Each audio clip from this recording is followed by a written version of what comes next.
தந்தி தொலைக்காட்சி நேயர்களுக்கு வணக்கம். நல்லதை சொல்வோம், நல்லதை செய்வோம், நல்லதே நடக்கும். இன்று 8/9/2025 திங்கட்கிழமை. பூரட்டாதி நட்சத்திரம் இரவு 10:13 வரை, பிறகு உத்திரட்டாதி. இன்றைக்கு நான் உங்களுக்கு சொல்ல இருக்கிற நல்ல கருத்து, 2 தினங்களுக்கு முன்னால இந்த ராசிக்குள்ள சில கருத்துக்களை சொன்னேன். அதில் கடகராசி எப்படி இருக்கும், கடகராசிக்குள்ள சில முக்கியமான கருத்துக்கள்னு சொன்னேன். கடகராசின்னு எடுத்துக்கிட்டோம் அப்படின்னா அதுக்கு அதிபதி யாரு? சந்திரன்.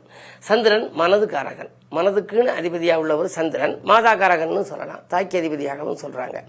சிந்தனை ஆற்றலை பலப்படுத்துறது யாருன்னா சந்திரன். சந்திரன் நல்லா இருந்தால் தான் ஒருத்தருக்கு சிந்திக்கிற ஆற்றல் நல்லா இருக்கும், இல்லாட்டி 10ஓட 11 போயிடும். அப்படி சிந்திக்கிற ஆற்றல் இருக்கிறதுனால எதிர்மறை சிந்தனைகளை நினைக்காம நேர்மறை சிந்தனைகளை நினைச்சா அதுவே நடக்கும். அது கடகராசிக்கு. ஒரு காரியத்தை தொடங்குற போதே அது எப்படி முடியும், அது முடியாது அப்படிங்கிறத இருக்கக்கூடாது. கண்டிப்பாக நிச்சயமாக வெற்றி பெறலாம் அப்படின்னு ஒரு எண்ணம் இருக்கணும்.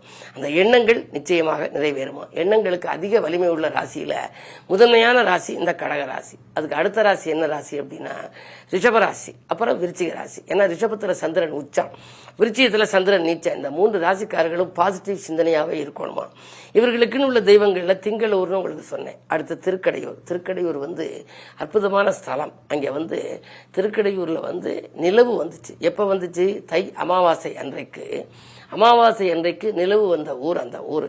நடக்காத காரியம் நடந்ததில்லை. ஆகையினாலே வாழ்க்கையில இந்த காரியம் நடைபெறாது அப்படின்னு நீங்க நினைச்சீங்கன்னா அது கண்டிப்பாக நடைபெறும்.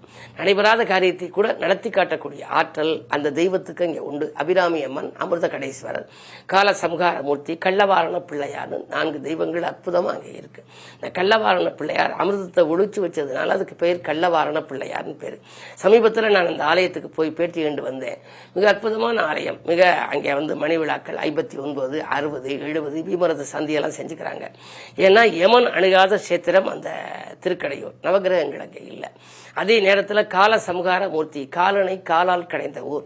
யமனை சிவபெருமான் உதைத்த ஊர். மார்க்கண்டேயன் என்றும் 16ன்னு வரம் கேட்டிருந்தேன், வரம் கொடுத்துட்டாங்க. 16வது வயதுல அந்த ஊர்ல சிவன் சன்னதியில இருந்து பாடல் படித்து மனமுருகி வழிபடுற போது யமன் பிடிக்க வந்துட்டாரு.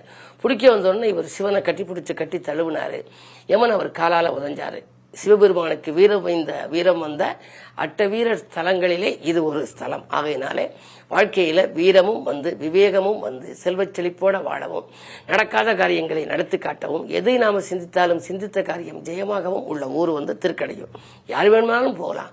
69, 59, 60, 61 இந்த பிறந்த நாளெல்லாம் இங்கே கொண்டாடலாம். அது மட்டுமல்ல, மணி விழா, மண விழா, முத்து விழா, பவள விழா, எல்லா விழாக்களும் 100ஆண்டு விழாவெல்லாம் கொண்டாடலாம். அதுக்கு மேல கடகராசியில பிறந்தவங்க கண்டிப்பாக ஒரு முறை ஏனும் போகணும். நாள், திதி, யோகம், கரணம், நட்சத்திரம், இது 5 கூடுறதுக்கு பேரு பஞ்சாங்கம். அங்கங்கள் பஞ்சாங்கம்ங்கிறது நாள், திதி, யோகம், கரணம், நட்சத்திரம். நட்சத்திரம் உங்களுக்கு கடகராசியில் நீங்க பிறந்திருந்தீங்கன்னா புனர்பூசம் 4ஆம் பாதம் அல்லது பூசம் அல்லது ஆயில்யமா இருக்கும்.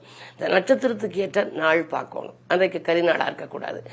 நாள் பார்த்து அதுக்கு பிறகு யோகம், கரணம், சித்த யோகம் அப்படி பார்க்கணும். யோகம், கரணம் எல்லாம் பார்த்து எல்லாம் கூடக்கூடிய பஞ்சாங்கங்களும் கூடுகிற நாள்ல நீங்க திருக்கடையூர் போனீங்கன்னு வச்சுங்க, மிக அற்புதமான பலன் கிடைக்கும். போயிட்டு வந்த பிறகு வாழ்க்கையில வெற்றி நடைபெறுவதும் அல்ல, அது மட்டுமல்ல தொழில் கூட மிக அற்புதமாக லாபம் குவியும். நினைத்ததெல்லாம் நிறைவேறும். எந்த எண்ணத்தோட நீங்க நிறைவேறணும்னு போறீங்களோ அது உடனடியாக நிறைவேற்றுகிற ஆற்றல் அங்கே இருக்க அபிராமி அம்மனுக்கு உண்டு.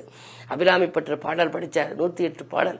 78 பாடலுக்கு நிலவு வரல. 79வது பாடல் விழிக்கே அருளுண்டு படிக்கையில் நிலா வந்துச்சு. கவியரசு கண்ணதாசன் படத்தில் எழுதியிருப்பாரு. செங்கையில் வண்டு கலின் என்று ஜெயம் ஜெயம் என்றாடன்னு துள்ளு சந்தத்தில் பாடல் எழுதியிருப்பாரு. அந்த இறைவி நடனம் ஆடுவதை கூட அந்த வடிவத்தில் அவர் எழுதினார். அப்படிப்பட்ட அந்த திருக்கடையூர் அபிராமி அம்மன் வழிபாடை கடகராசிக்காரர்கள் மேற்கொள்ளணும். இன்னும் அவர்கள் கடைபிடிக்க வேண்டிய வழிமுறைகள் ஏராளமாக இருக்கிறது. அவற்றை பற்றியெல்லாம் தொடர்ந்து இந்த தந்தி தொலைக்காட்சியிலே சொல்வேன் என்று சொல்லி இன்றைய ராசி பலன்களை இப்பொழுது உங்களுக்கு வழங்கப் போகின்றேன்.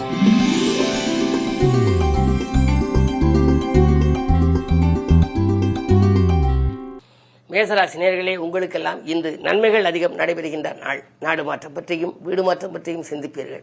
திட்டமிட்ட காரியங்களை திட்டமிட்டபடி நடத்தி காட்ட வேண்டும் என்று சொன்னால் குருவினுடைய பலம் வேண்டும். 3ஆம் இடத்திலே குரு வெற்றிகள் ஸ்தானத்தில் இருப்பதனாலே நீங்கள் எதை எந்த நேரம் செய்ய நினைத்தாலும் அதை செய்ய இயலும். பொருளாதார நிலை திருப்திகரமாகவே இருக்கும். இந்த நாள் நல்ல நாள்.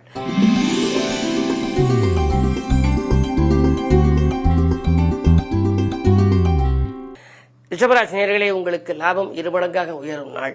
நல்ல வாய்ப்புகள் இல்லம் தேடி வரும். இல்லத்தில் உள்ளவர்களின் தேவைகளை பூர்த்தி செய்ய முன் வருவீர்கள். 3லே சுக்கிரன் இருப்பதால் உடன்பிறப்புகள் உடன் இருந்து உங்களுக்கு உறுதுணையாக இருப்பார்கள். கடன் சுமை பாதிக்கு மேல் குறைய வழிபிறக்கும். இன்று தொழில் உத்தியோகத்தில் எதிர்பார்த்த முன்னேற்றம் உண்டு.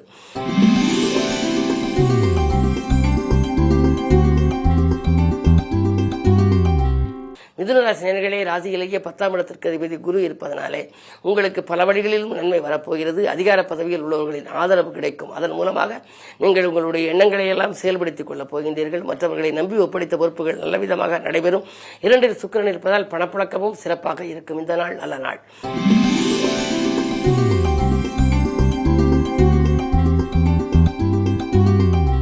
கடகராசி நேயர்களே, உங்களுக்கெல்லாம் இன்று சந்திராஷ்டமம். மாலை 4:25 வரை சந்திராஷ்டமம்.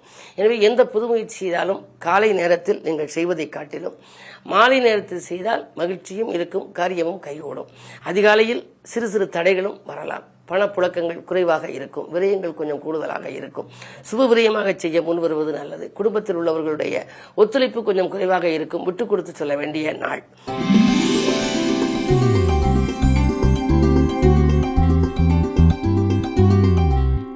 சிம்மராசி நேயர்களே, உங்களுக்கெல்லாம் இன்று மாலை 4:25 மேல் சந்திராஷ்டமம். எனவே காலை நேரத்தில் புது முயற்சிகளை செய்து விடுவது நல்லது. ஏதேனும் செய்ய நினைத்தால் காலை நேரத்தில் செய்யலாம். மதியத்திற்கு மேல் உங்களுக்கு கொஞ்சம் மனக்குழப்பங்கள் வந்து சேரும். மனக்லேசங்கள் உண்டு. கொள்கை பிடிப்பை தளர்த்திக் கொள்ளக்கூடிய சூழல் வரலாம். அதே நேரத்தில் விரயங்களும் கொஞ்சம் அதிகரிக்கும். வீடு மாற்றங்கள் பற்றியும் இடமாற்றங்கள் பற்றியும் சிந்திப்பீர்கள். அனுபவஸ்தர்களின் ஆலோசனை கை கொடுக்கும் நாளாக இந்த நாள் அமைகின்றது.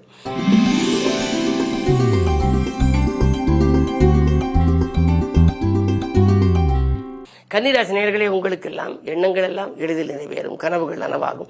கடல் தாண்டி வரும் செய்தி காதணிக்க செய்யலாம். சமயோஜிதமாகவும் சாதுரியமாகவும் பேசி காரியங்களை சாதித்துக் கொள்வீர்கள். பொதுநலத்தில் இருப்பவர்களுக்கு புதிய பொறுப்புகள் கிடைக்கும். சொத்து விற்பனையால் லாபம் கிடைக்கும். இந்த நாள் நல்ல நாள்.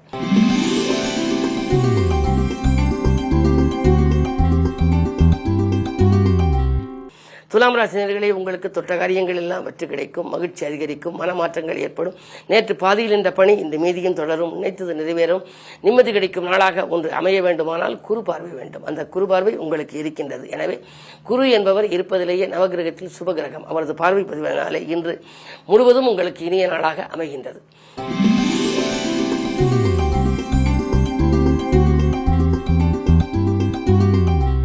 விருச்சிக ராசி நேயர்களே, உங்களுக்கெல்லாம் இன்று யோகமான நாள். தொட்ட காரியங்களில் வெற்றி கிடைக்கின்ற நாள். துணையாக இருக்கும் நண்பர்கள் தோள் கொடுத்து உதவுவார்கள். புதிய ஒப்பந்தங்கள் வந்து கொண்டே இருக்கும். பாகப்பிரிவினர்கள் சுமூகமாக முடியும். அரசியல் ஈடுபாடு கொண்டவர்களுக்கு அதிகார பதவிகள் கிடைக்கலாம்.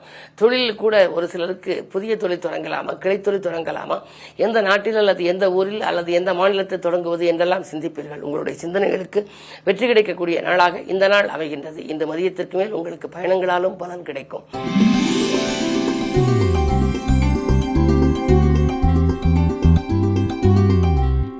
தனுசு ராசி நேயர்களே, உங்களுக்கு தடைகள் அகலுகின்ற நாள். தன்னிச்சையாக செயல்படுவீர்கள். உத்தியோகத்தில் சக பணியாளர்களால் ஏற்பட்ட சங்கடங்கள் அகலும். நெருக்கடி நிலையை சமாளிக்க நிதி உதவி கேட்டு நீங்கள் நிதி பெற்றிருப்பீர்கள். அந்த நிதியை இன்று திருப்பி கொடுக்கக்கூடிய சூழல் உங்களுக்கு உருவாகும். பொதுவாக சொல்லப்போனால் பணப்பற்றாக்குறை அகலுகின்ற நாள். பாராட்டும் புகழும் கூடும். எண்ணங்கள் எல்லாம் எளிதில் நிறைவேற இன்று திங்கட்கிழமை என்பதனாலே இன்று அருகில் இருக்கும் ஆலயம் சென்று சிவன் உமையவள் வழிபாட்டை மேற்கொள்வது நல்லது.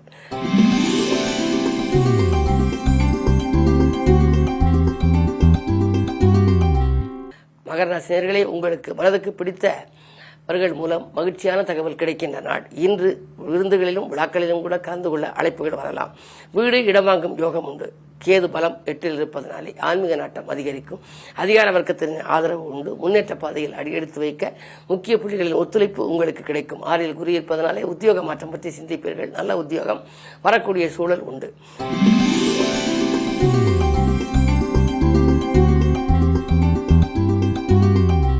கும்பராசி நேயர்களே, உங்களுக்கு மாலை 4:25 வரை சந்திரன் உங்கள் ராசிக்குள் இருக்கின்றார். 6க்கு அதிபதி இருப்பதனாலே எதிர்ப்பு, வியாதி, கடன் ஆகியவற்றை குறிக்கும் இடத்திற்கு அதிபதி சந்திரன். எதிரிகள் விலகுவார்கள். லாப நோக்கத்தோடு பழகியவர்களை இனம் கண்டு கொள்வீர்கள். செயல்பாடுகளில் வெற்றி கிடைக்கும். உத்தியோக மாற்றங்கள் உறுதியாகலாம். உங்களுக்கு உத்தியோகத்திலே வர வேண்டிய தலைமை பதவிகள் தானாகவே வரலாம். இந்த நாள் உங்களுக்கு இனிய நாள். பொருளாதாரம் திருப்திகரமாக இருக்கும் நாள்.